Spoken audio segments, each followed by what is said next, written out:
Great, thank you so much, Tessa. Hi, everybody. I'm excited to be with you today to talk a little bit about this ridiculously long title. Sorry about that, but yeah, it's something of a passion of mine to talk about teaching initiatives and efforts. So I'm just really looking forward to speaking with you today about collaborative work around defining and supporting teaching efforts within our libraries. So a little bit about me before we dive in. So I currently hold the interim role at Hesburgh Libraries of Senior Director of Operations, which oversees finance and hiring, facilities, strategic planning, which is a slight divergence from teaching, but that's my interim role this year. Previously, here at Hesburgh Libraries, I was the unit head or department head for user education and engagement, which was far more in line with teaching and the work we did there. For most of my career, I have worked in library instruction within librarianship, primarily with undergraduates.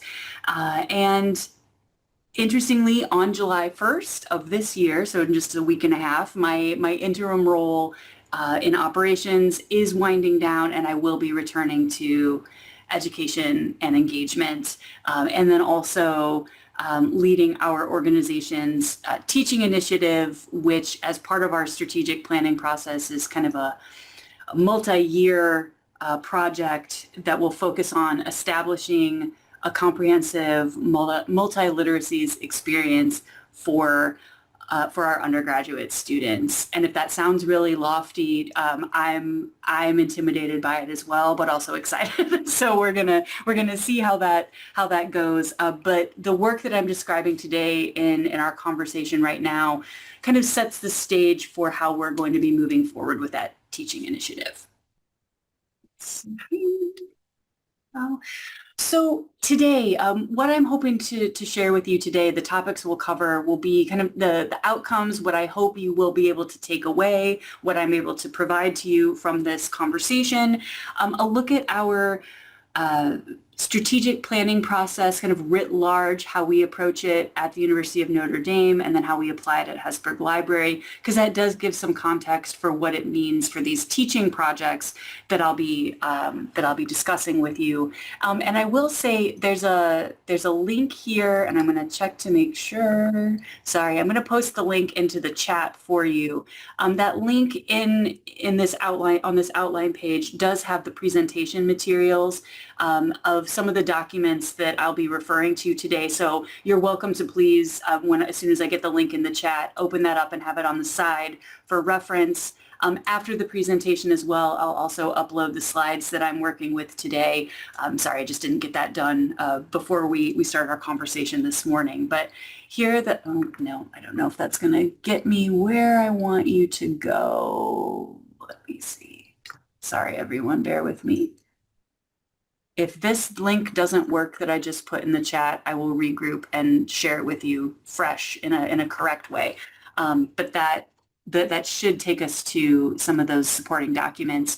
And then lastly, the more interactive piece, I'm going to be sharing quite a bit of information, but I want to make sure that we have enough time for reflection and discussion and for you to be able to think about some of the information that's being shared and see if it resonates with you for application at your own libraries or in your own situation. So that's my hope for today in our outline and where we're going. And so then for the outcomes, the kind of the theme areas that I'm hoping I can provide to you so that you have takeaways to be able to move forward out after this session concludes. The ideas of inclusion, awareness, documentation, and advocacy, and how that all intersects with having these collaborative approaches to looking at teaching within your organization. So my hopes are that you'll be able to identify methods for incorporating individual contributors in strategic planning processes, be able to, okay, thank you. I just saw Jenny, that I will fix that link and get that out there to everybody. Thank you for helping me there. That we'll be able to identify methods for incorporating individual contributors in strategic planning processes, to be able to identify potential challenges inherent in implementing the broad organizational involvement, as well as opportunities. But I feel like sometimes in these presentations we only talk about the sunny side. I'm like, no, there are some things that, at least at our organization, did provide some wrinkles, and I just want to be honest with you about addressing those, as well as the documentation that, again, I will get you the correct link for, the teaching project materials that you could choose to use, adapt, absorb, intersect with in some way, interact with in some way, as well as then that advocacy to be able to either develop strategies or develop some points around including teaching initiatives in your organizational strategic planning processes, or whatever mode of looking at priorities you have, if it's not a formalized strategic planning process, whatever that method is for you.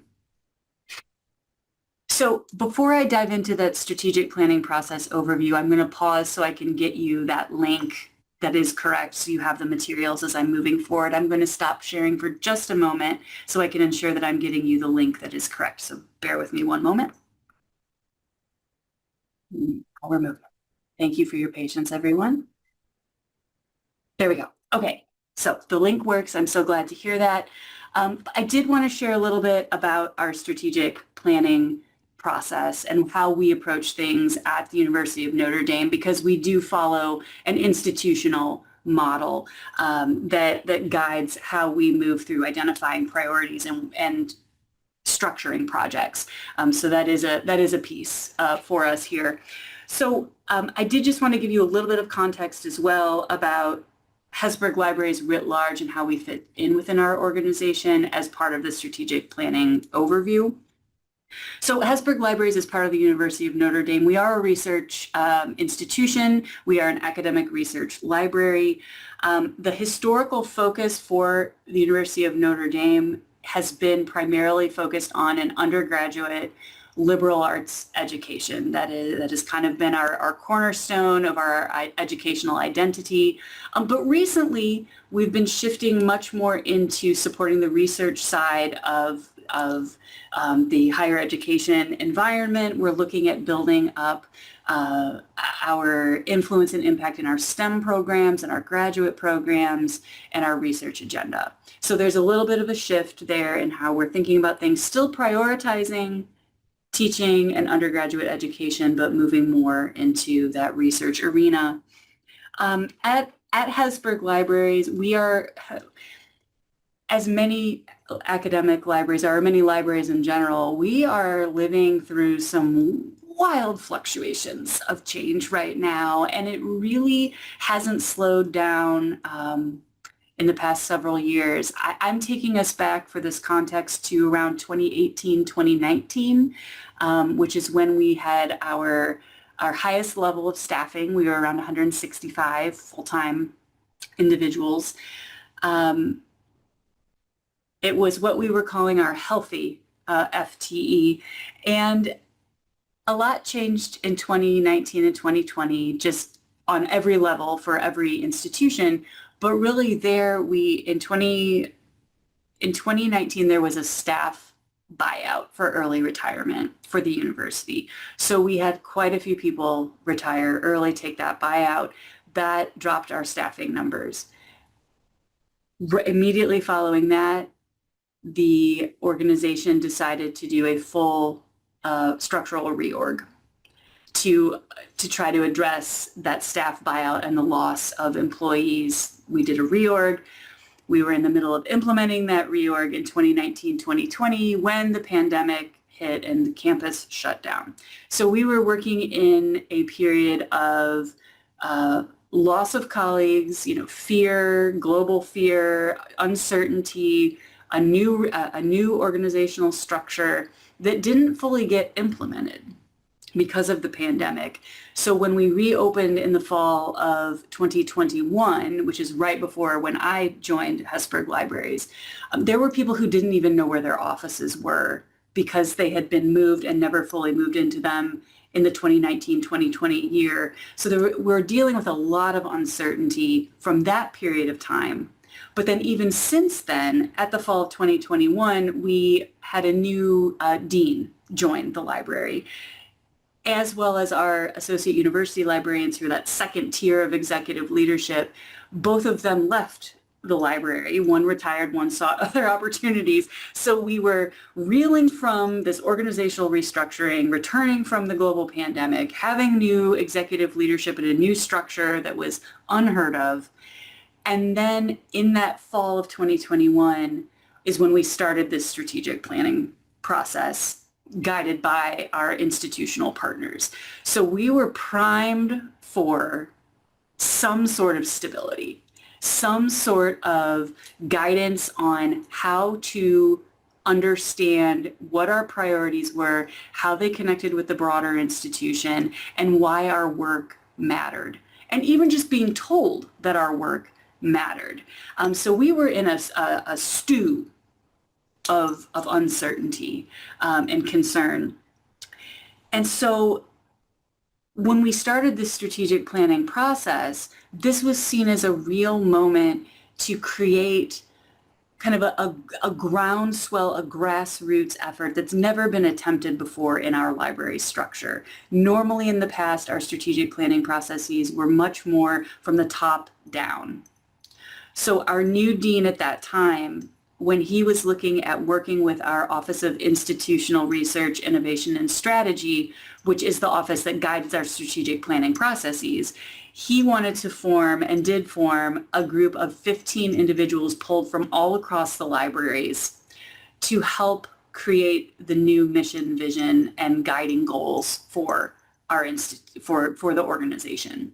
So it was not top down. It was stretched across the organization. He did offer his final approval and input, but this was a moment to really try to pull people together. That was the intent behind it. So in this strategic planning process, we did work with our Office of Institutional Research on using John Doerr's Measure What Matters model. If anyone is familiar with it, it's a highly scaffolded, structured model that talks about having your goals, your objectives, your key results, so that anyone in the organization can take their individual work or the projects they're working on and see how they scaffold up to advancing the goals and priorities of the organization and the university. So that's the model that we were working with. That team did create the mission, vision, and goals. They were shared with the library for feedback and just information sharing in the spring of 2022, and then in the fall to early summer of 2022, early summer into the fall of 2022, we fully implemented that set of projects that we identified as the first year focus. And so through this strategic planning process, this sets the stage for this collaborative work on teaching. I promise there's a through line here. This emphasis on creating shared understanding and better awareness of how our work is connected across and through the organization. And so we've focused on organizational key level result projects that take about a year to complete is kind of the model we've been working with, that are worked on by teams with that cross-divisional expertise, so we can have that variety of perspectives and expertise as we move through making progress on the work. And the work of all teams is available via our employee intranet, so we develop that shared understanding and offer that shared understanding as we're moving through this process. So, and that's all I will say. I have been leading our strategic planning initiatives for the past couple of years and could talk about them conservatively for 17 more, and I will not make you sit through that for the rest of the time, because that's a different conversation. Oh, and I just reopened the chat, and I want to say thank you so much to Sarah and Chris. I love this idea of walking through the Valley of Change naked. Very evocative and very true. Yes, so yeah, wonderful. So that's in a nutshell, just very briefly, our strategic planning processes. But I wanted to actually give you the context for that so I could connect you to our teaching projects and why we're here today for this conference and this conversation. So during the second full year of this strategic planning process, which was the 2023 to 2024 year, teaching was identified by our administration as a strategic priority that we absolutely needed to address and support it in some way. And so given my role at that time as head of user education and engagement, I was asked to lead these two teams, and focusing on the two categories you see here, helping to define what we mean by excellence in teaching, and then also how can we support and create opportunities for professional development focused on teaching. Those were our two areas. I'm big on context today, so apologies, but I also think it's important that we weren't just operating in a vacuum here about, oh, teaching is wonderful and everyone is on board. And this is hinting at some of the challenges that I'll share with you in a little bit. But the climate, the teaching climate at Hesburgh Libraries is such that there's so much good teaching happening, but we don't have a cohesive understanding of how it's being done or why it's being done or what students are getting out of it and how can we measure that. So that may feel like a common, I hope it's not common, but I suspect it is common that is a feeling that we might be dealing with in our libraries. But we have this active subject librarian and curator model in which they're responsible for collection development, outreach, teaching in their disciplinary areas. But those subject librarians and in that work, they're sprinkled throughout other functional departments in the library, some in rare books and special collections, some in my department of education and engagement, some in researcher services, which is focused more on scholarly communications and maybe reference. So there's not a true subject librarian identity because they also have to perform these functional responsibilities in their departments. So we've got that piece where people are doing their work well in a specific discipline and for that discipline alone without necessarily an understanding of how other people are looking at teaching. And then we also have a strong connection to our first year writing program, which is, that foundational piece of trying to meet as many first year students as possible to give them that introduction to information literacy and college level research. But we're still not connecting that to what's happening in some of these disciplinary areas. And so this work is siloed. And so we are lacking a clear understanding of what teaching means to each of us as individuals as we walk our paths, even though they're basically the same path, but it feels like we've kind of diverged into these capillary pieces as we move forward. But we even struggle to define what we think of as information literacy at our organization. And do people actually teach information literacy? And I have a number of colleagues that would tell you, I don't do that. That's what we teach first year students, and I don't work with first year students. So and I'm sorry, I'm giving you all of our dirty laundry, but that's some of the environment that we're working in and why we thought, okay, our library administration said okay, teaching we need to get an understanding. We need to be able to support people so that they feel successful and we understand how we're moving forward together in the way we think about teaching. Not that people need to be, pushing against something that doesn't feel right to them. How can we create a holistic and supportive experience?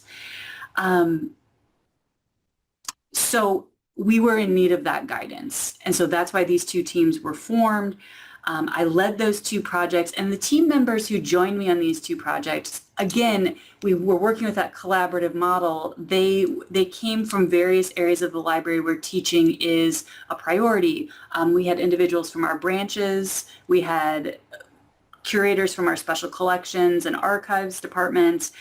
We had specifically subject librarians pull in that role, not necessarily from their departmental role, but the role and identity of a subject librarian and what that means, as well as some of our staff members who may not be library faculty, but are actively teaching through training of student assistants and through the work they do at some of our service desks.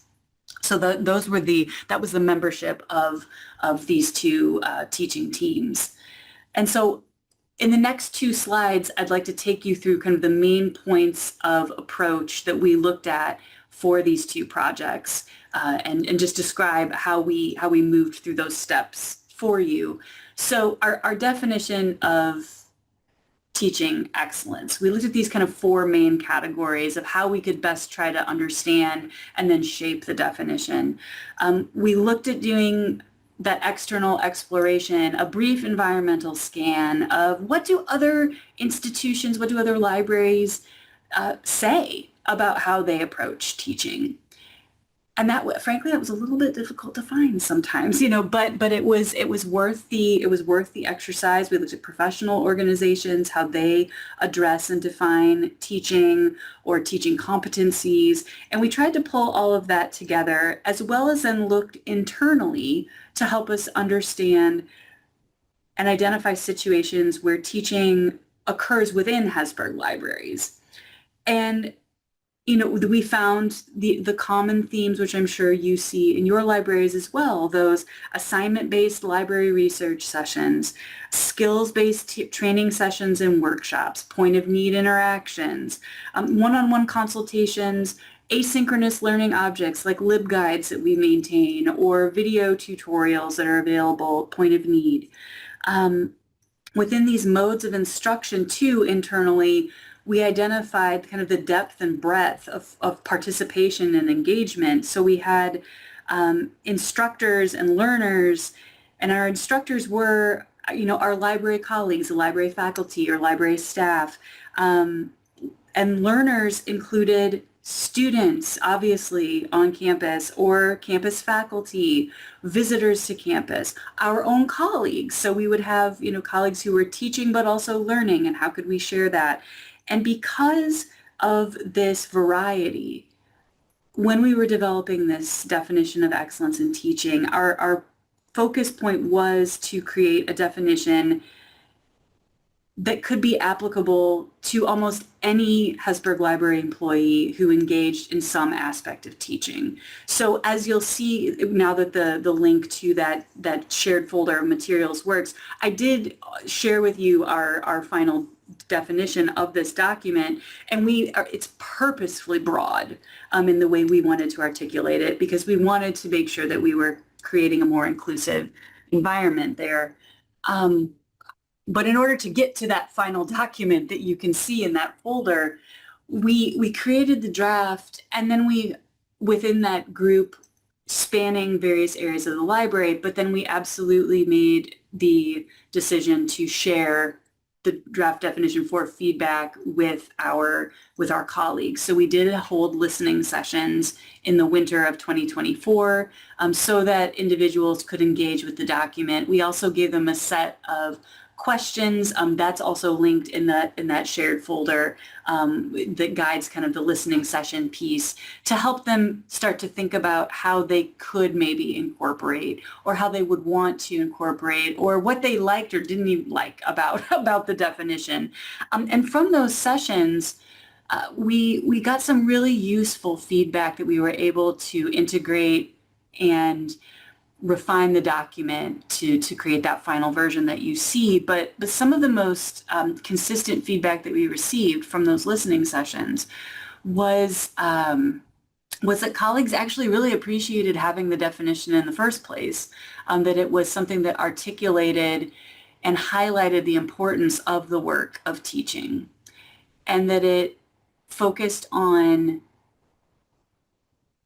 transferable skills and the importance of goal setting in your own personal teaching practice. So that was really encouraging, because we weren't sure if people were going to react in a way that it felt too prescriptive, but it seemed overall the general feedback was, thank you for creating this, because this helps us articulate the importance of what we're trying to do. there were some concerns about, this is great to articulate what we're trying to do, but I don't want to be micromanaged. So I want to be clear about that too.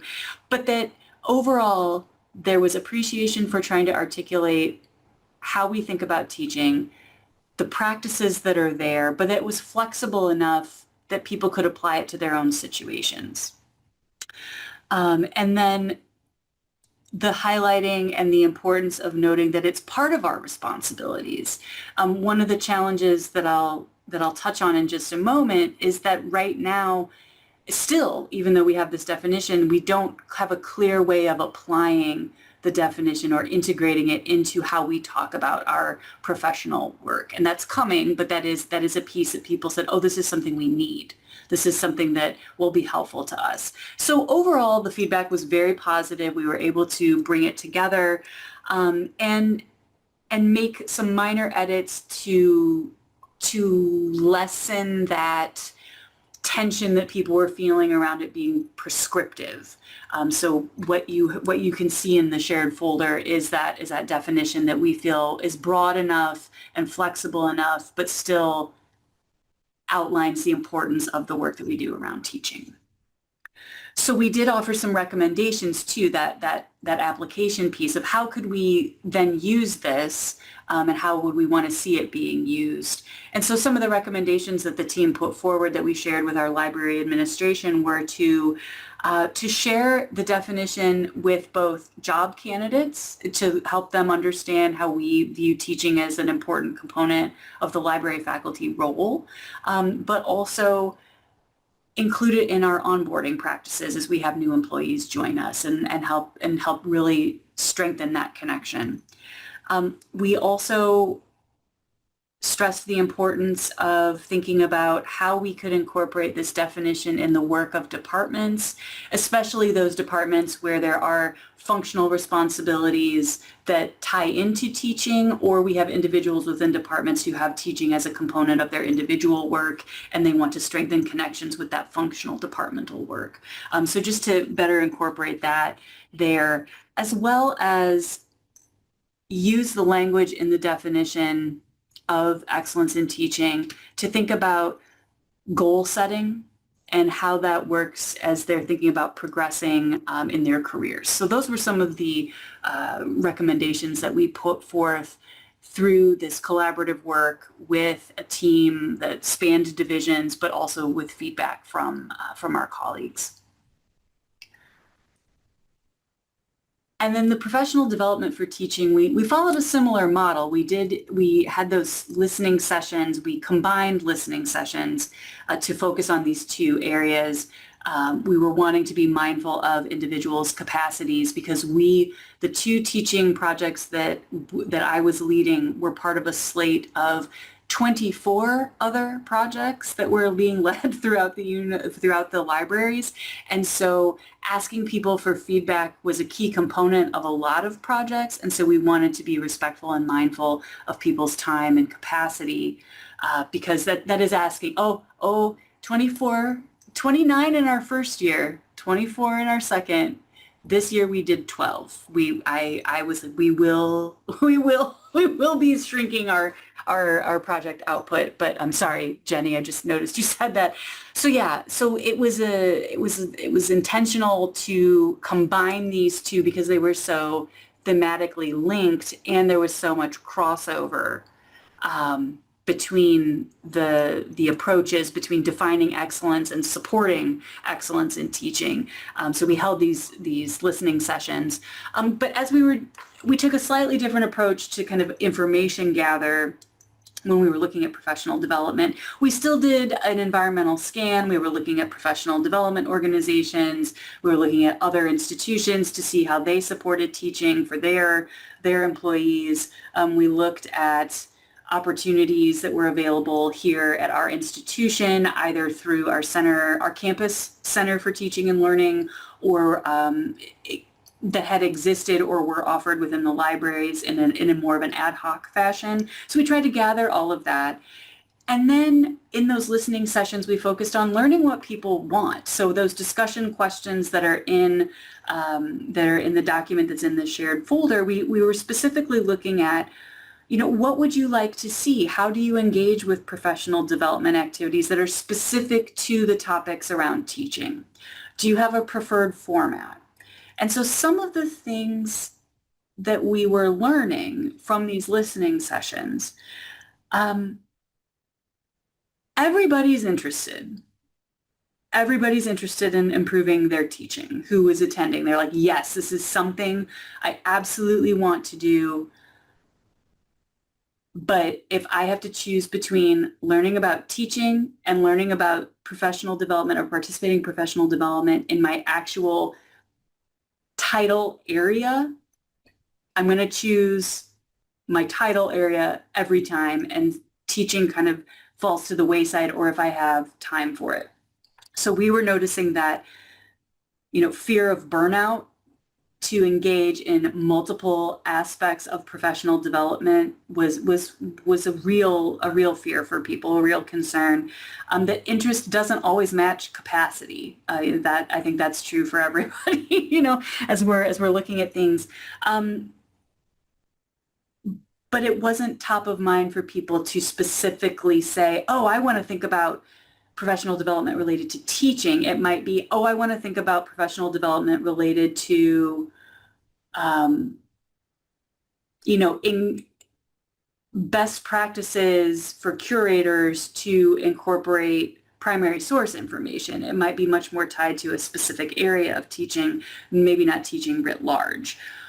And that's fine. There's no wrong way to do that. But those were some of the concerns that were raised. So what we learned from that, what we took away from it, was recommendations both from the listening sessions and pulled from the group of people who were on this team with me, was that we absolutely should be including professional development and or training opportunities for teaching in onboarding. Again, onboarding was coming up a lot in both sides of these teaching conversations. And we should be able to develop some sort of cross-divisional team that is a permanent team or interest group that helps coordinate some of these activities to offer to colleagues and support their efforts. And then promotion of professional development opportunities that are either created internally or from our institutions' resources or from the profession, some way of sharing and promoting those to help people be aware and allow time for people to participate in those areas. So that was kind of our main takeaway from the professional development piece, is that people want it, but they want it given to them. And the main recommendation that we took away was, if there's a team that creates this or supports this programming or develops this programming, and this was, I want to be clear, this was not me that came up with this recommendation. This was the group and the feedback we received from our listening sessions. They're like, we think you should do this, Elizabeth, as the head of user education and engagement. Whoever that person is should be having this as part of their role to help support the institution's professional development related to teaching. So that was very interesting to kind of say, like, oh, we want somebody to do it. Not us, but you, please. So, but thankfully, it's something I'm interested in. So I wasn't too upset about that piece. But yeah, so we had these two groups. We came away with some good recommendations, some good practices, some momentum for how to move forward, which is exciting. But I did also want to address for you, I did want to pause, and I said, I wanted to be honest with you about some of the challenges that we were experiencing around these pieces. And one of the challenges, frankly, was we had built this momentum in the 2023-2024 academic year.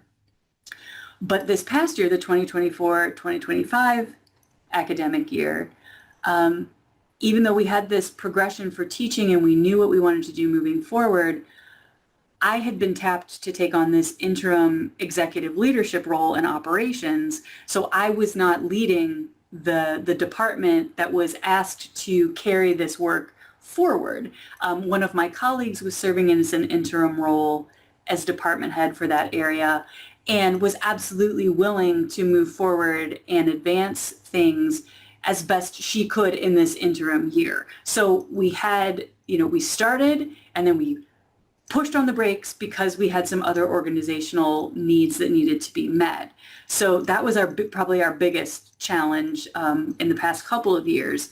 But some others that we had, I just want to share with you, I hope that if you were listening to some of these things and you were thinking, oh, this sounds lovely, like how nice that it was kind of smooth sailing, and Elizabeth hinted that there were difficulties, but overall doesn't seem too bad, and maybe hopefully no one's feeling like, oh, what's going on at our organization that we can't put things together. And I'm like, no, no, please stop. Don't think that we don't have issues, and let me be very clear, no one's doing anything wrong anywhere else.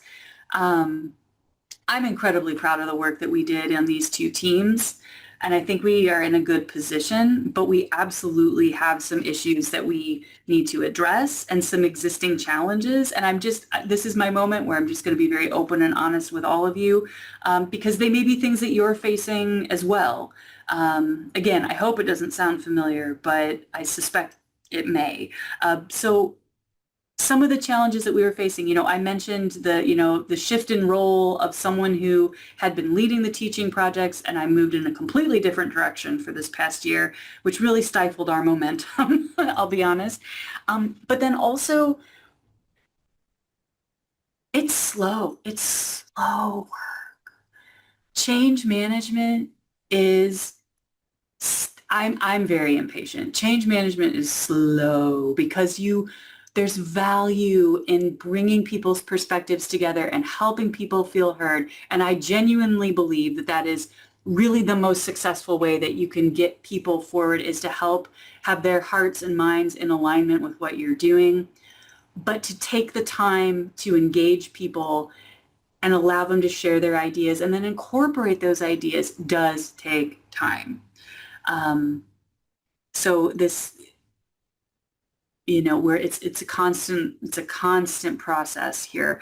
And as I mentioned before, we have that definition of excellence in teaching. You can see the document in the folder I shared with you today, but we haven't yet found a formal or official way within our organization to incorporate it into conversations around annual reviews and or promotion or reappointment for our library faculty.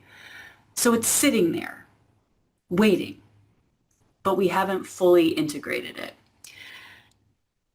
And also right now, even though we have that definition, we're still operating in these siloed structures where this is great in theory and woeful in practice, because we're still needing to break down some of those silos and create some of that shared understanding. We do have, I'll be honest, we do have some individuals who are very resistant to participating in teaching that happens in the first year kind of general education courses, because they'd rather focus on their disciplinary areas. And, we have to create some momentum and some understanding there, and how we approach that sort of broad spectrum of teaching. That other piece that I mentioned when we had our professional development conversation, the idea of teaching as professional practice is important. People find it important, but it is absolutely secondary when it comes to looking at the broader perspective of people's positions and how their responsibilities fit together. And it's not prioritized sometimes where professional development is concerned, because they're looking at other areas that they might need to be more familiar with. And then, of course, there's that capacity piece. Like, it's not just the checking of people's professional responsibilities and what interests them, but it's genuinely, do people have time if they're participating in some of those other projects or other responsibilities? How can they build that in? Can we have somebody who actually can just create these opportunities and almost give them to people on a platter to say, here's what's available to you? Taking that decision work out of it for people. And the biggest, as I would say, the biggest challenge that we're facing, which may be similar to what you're seeing in your institutions, is the responsibility for creating buy-in or enthusiasm or creating expectations or processes around teaching right now in our organization is at the middle management level. I'm a department head. I am a mid-level manager in our organization, and I'm being asked to kind of guide this. And I'm perfectly fine doing that and offering opportunities and creating a supportive environment. But up until recently, we have not had the executive leadership support to back that sort of work up, to say, yes, what we are seeing out of education and engagement is the model for how we need to be moving things. So it was hard to get traction because people would say, well, I don't report to you. Why should I have to follow the practices that you're putting into place? We are moving towards that, though. That is, in that list of challenges, there is a bright side in that our current dean and our associate university librarians, whom we have in place now, we were able to hire people to be in those executive leadership roles. They are highly interested and invested in supporting teaching efforts and defining teaching efforts and what that means for people's work to help have clearer expectations. So the result of this interest is that now we are actually talking about how do we incorporate teaching into people's position descriptions and clearly state what we want to see. How do we launch this teaching initiative that is going to be part of next year's slate and the years beyond of our strategic priorities? They are very, very interested in including that in our organizational priorities. So we do have challenges, but I'm hopeful that there are things that we'll be able to address in the near future. So I'm looking at all of this information, and I have shared a ridiculous amount with you right now. I'm looking also at our possibilities here. Yes, I will reshare the link to you because if people joined as we were talking, I don't want to, you may have missed it when I shared it. I will share that in just a moment. Thank you. But I wanted people to be able to have a little bit of breathing room and reflection time.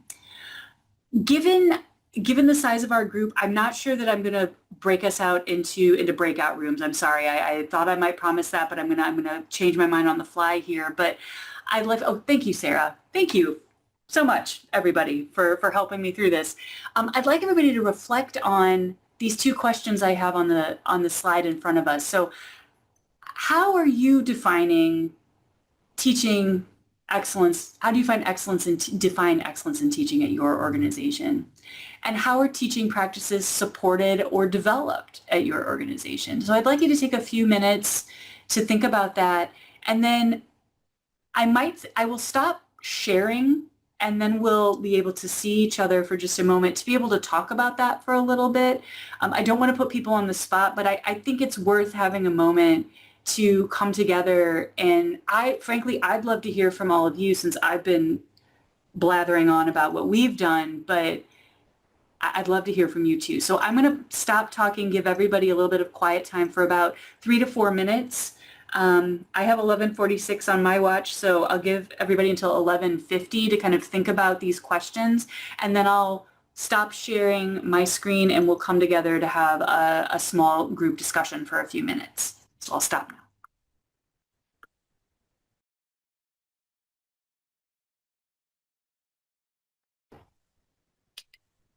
Right, I have 11:50. I stopped sharing. People do not have to turn their cameras on. I'm not gonna make you do that, but if people would like to, if people feel comfortable turning their camera on and talking, or keeping the camera off and talking, or putting some thoughts in the chat, I'd just love to hear from all of you. You know, how are you thinking about teaching at your institutions, and what what's being supported, what's not, what would you like to see? I just love to hear from people.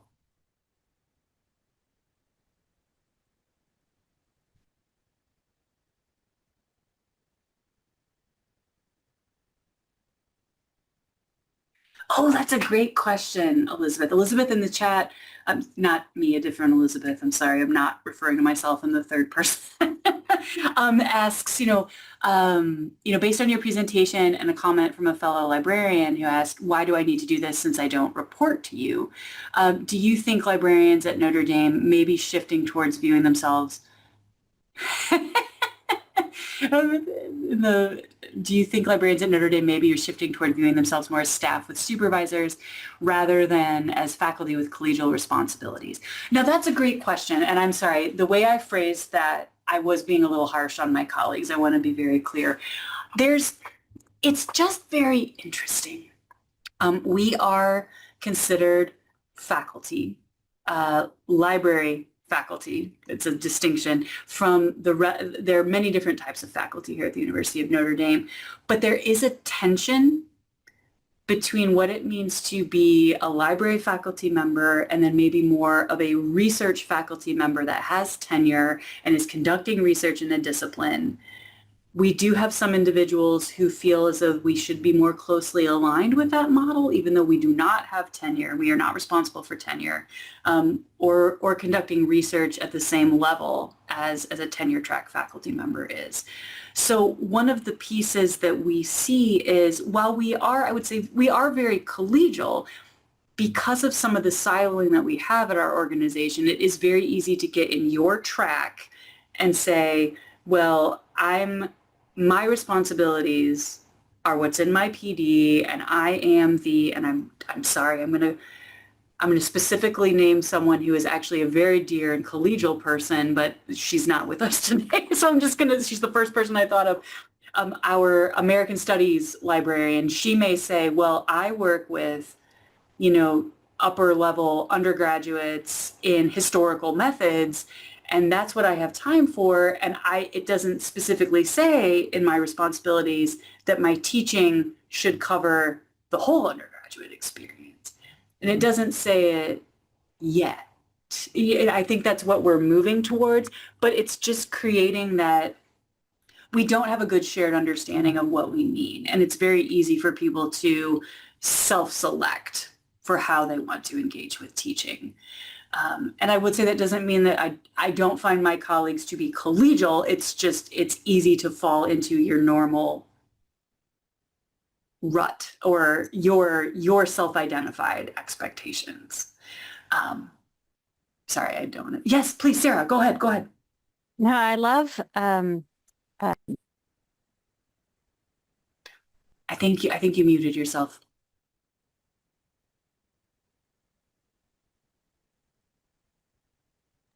sorry.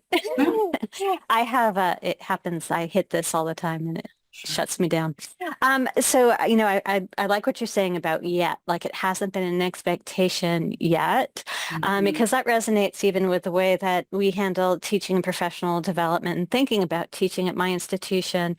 We're guided by our library faculty, instruction librarians are guided by a joint resolution that sets expectations for what they can and cannot do. And in some ways, it's not limiting at all, and it also guarantees them an amount of funding every year for professional development, and yay for that, because it also gives them more flexibility to say, I will do this professional development, right? And so that's really, really good.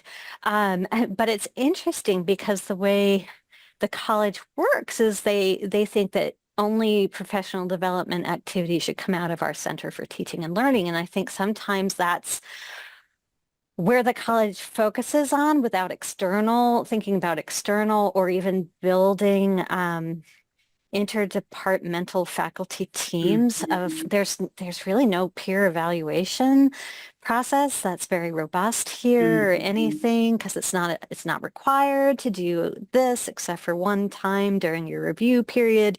And so there are all these guidelines that limit really that kind of collaboration. I don't know if you have that kind of experience there, but my takeaway from your conversation about like working with people is like how did you really, how are you going to, because you've got this plan, you work together to try to build the buy-in through that, but how are you going to change a culture that doesn't necessarily say this is part of your job is to improve in this aspect of your work, regardless of how you perceive it? That's a $64,000 question. No, and it's very interesting, and thank you so much. I'm keeping an eye on the chat too because there's lots of really useful and really helpful comments there too. But I that is a huge question, and it is one that I have raised with our executive leadership because it is very hard to change a culture, particularly from this position within the organization as a mid-level manager. And and so one of the things I just actually presented on my thoughts about the teaching initiative to our executive team last week. And I said, I'm envisioning four pillars that absolutely have to be in place for this to succeed. And I said that the number one pillar is executive leadership support. And that it has to be that, and I'm not saying that you need to say anything Elizabeth tells you to do is absolutely correct, but if I'm sharing a proposal with you and we work through it in the executive team and we've determined that that is how the organization should move forward, I will, and because I'm technically still on our executive team, I felt like I could speak in this way with people. I was like, I'm going to need you to back me 100%. So, and to say that like, this is the way we're moving forward, but it's a tension because this is where we're moving forward as an organization, not this is the way we're moving forward because Elizabeth is telling us to, because I also don't want to be the one that's like the face, the voice, the lightning rod for some of this. But I will say it's been encouraging that our dean right now, when she announced that I'd be taking on this project, she's like, and here's why, and this is what we need as an organization.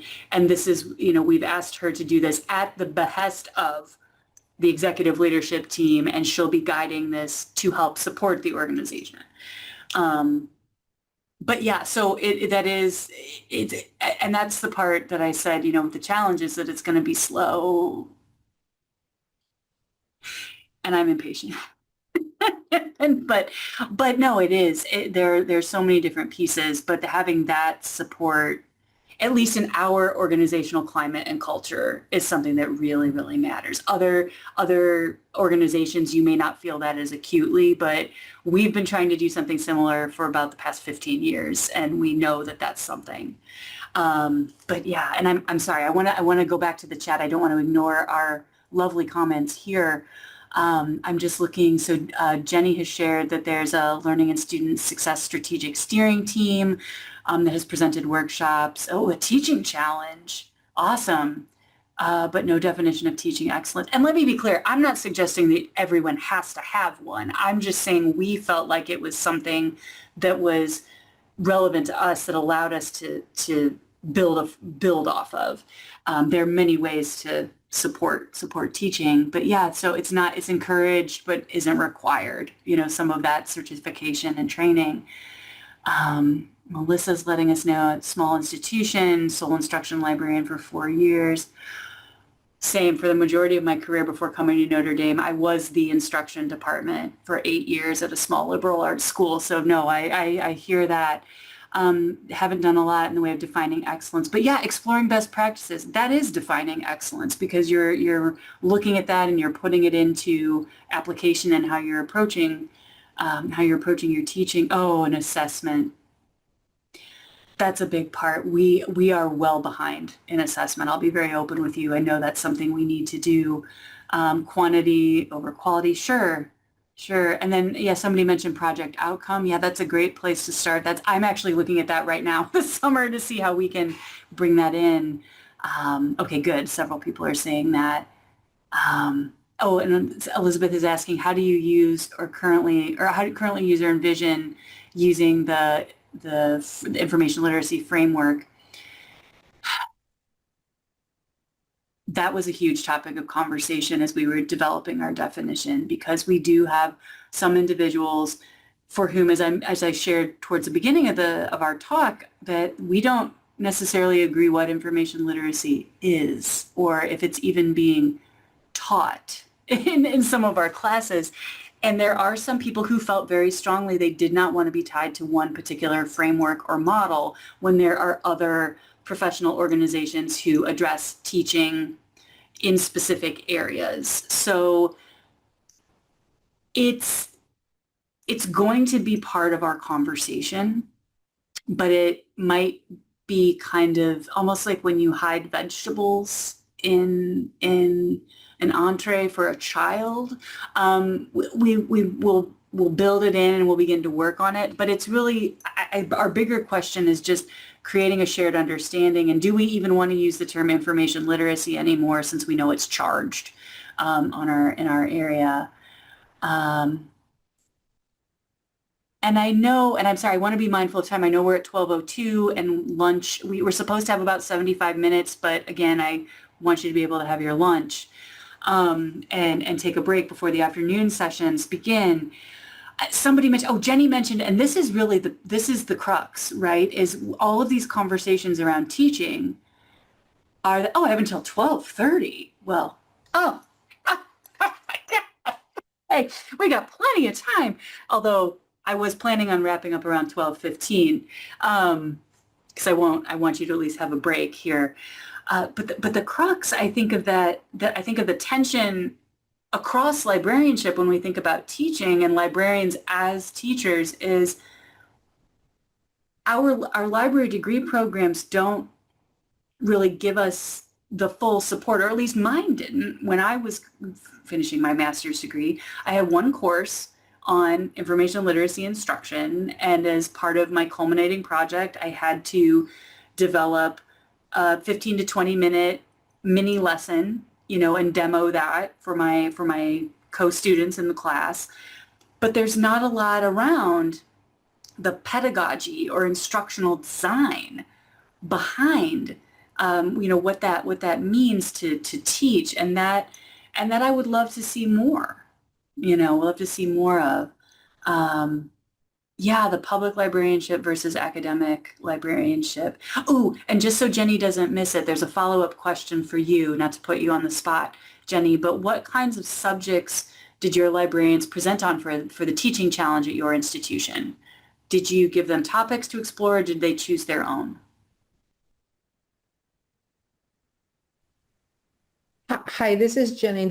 I wasn't the person organizing the teaching challenge, and it was actually based on Bloom's taxonomy. So every week, the challenge was based on one of the levels of Bloom's taxonomy.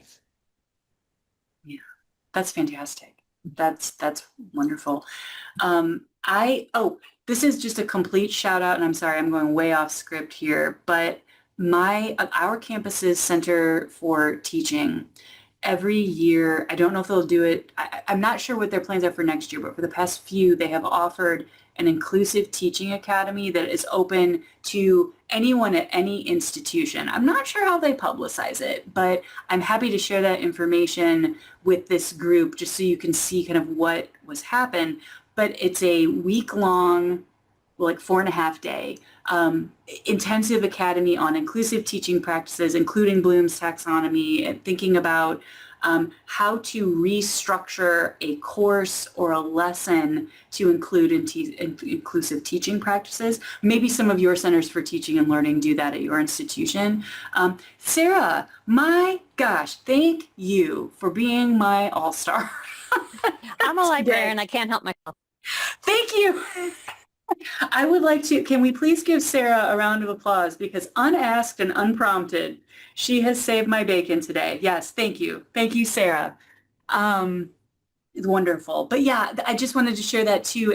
If you're interested in exploring, and if that's offered next summer, I attended it this year and it was really wonderful and gave a little bit more context and help to how we may think about teaching within libraries. I'm sorry, that's a complete aside there, but I just wanted to share that. If people are comfortable, I'm happy to continue discussion in the chat, but I did have one last small piece that I wanted to share on slides as we wrap up. I'm not going to take until 12:30 because I want to give people time and because also I thought I only had until 12:15. So excuse me, I mistimed, but I'm going to just pull up my slides one last time here because I wanted to make sure that I close out with just a couple of thoughts and something else too that I wanted to offer you. Sorry, that sounds like it's such a gift what I'm going to offer you, and it's basically a Jamboard, but we're gonna work with it here.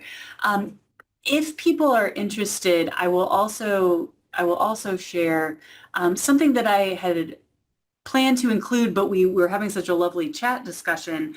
There is also kind of a whiteboard opportunity, and I'll put that link in the chat and or in the materials for today. That if people want to add to this, how are people engaged or what's working or what's not? We've touched on some of this already, but if people want to continue to share ideas, either here or honestly, please email me directly. My email is going to be on the last slide. I'd love to continue this conversation or hear about what's working for you or what you'd like to see happening differently at your organization. This is the kind of stuff that makes me so excited, and I want to hear about how people are thinking about it. But this is available too. I'll put the link to this in the slides as well, so you can easily access it if you feel like you want to add anything. But that opportunity is there as well. And then just moving forward, we've touched on a lot of these already, but I just, in my own work in thinking about teaching, I know that I'm a big vision person. I can look ahead and I'm like 3 to 5 years. I can see the horizon. I see where we're going to be. This is fantastic. But everything to get there, it's very hazy. It's very hazy. It's very loose. I'm not as concerned, but I know that I have, people I report to, our executive leadership team, people who are very interested in but what's the plan? What are you going to do? And I'm far more interested in saying, oh, but it's going to be a multi-literacies initiative and we'll have a fully funded center and everything will be glorious. And I will literally have someone say to me, what are you doing tomorrow to make this happen? And so I appreciate that. I appreciate that sort of grounding because I will get way, way, way out in space if left to my own devices. So these moving forward, these tangible steps are more to remind myself, but they may help you as well if you're thinking about it, because while I'm also a big vision person and I can see the end goal, I also get wildly overwhelmed trying to break down what are the components and the pieces and the steps that I know I want to take. So these are also reminders for me, actually more than for you. But if they're helpful in any way, I hope that you can take them and keep them as reminders for yourself. So identifying those partners. We've talked a lot about this, and people mentioned some really concrete examples of working with their centers for teaching and learning or the offerings that are available through their centers for teaching and learning, but not limiting yourself to just that partnership. Who are some other individuals or who are some other people in charge of teaching in various areas, or is there a teaching coordinator for an academic department? I realize I'm speaking from a very research one focus right now, which has taken me a while to get to. As I mentioned before, I was at a smaller liberal arts school for 8 years of my career before coming to Notre Dame. So to talk about people having very specialized responsibilities feels even now a little wild to me, because who I would talk to at my previous institution, it was, the communications professor who suddenly this year was the coordinator for the Gen Ed speaking course. And like, that was the person I spoke to, who was doing that on top of her other responsibilities, but it wasn't somebody who had like a set position.